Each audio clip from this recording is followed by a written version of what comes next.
Okay, so we have our map of number of renter-occupied households in each census tract.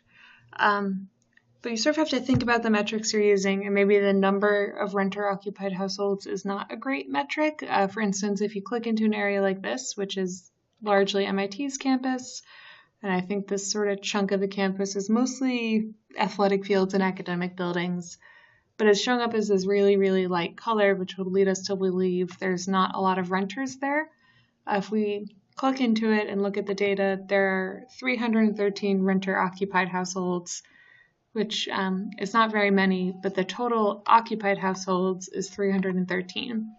So even though 313 is not a huge number of households, so this is showing up as this really light color, this area is 100% renter-occupied.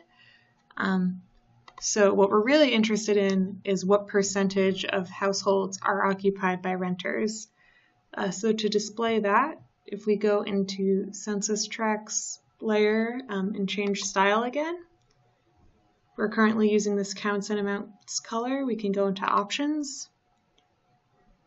And again, my computer is being slow today, but I want you to have these videos as soon as possible, so we'll put up with the slowness. We have this divided by, so we can divide it by any other attribute from our data table, and now it's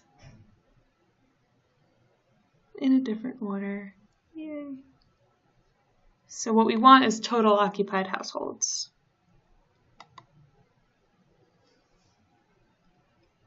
So now instead of just showing number of renters, it's showing percentage of renters relative to the total number of occupied households. So the highest number it could be is 1, which would be 100%.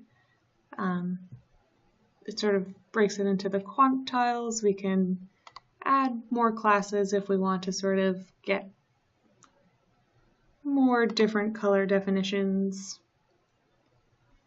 As many as we want, and say OK, done. So now what we're seeing is percentage of renters. So we can click back into the same area, which is now colored super darkly because it's 100% renters. And that's a way of normalizing the data.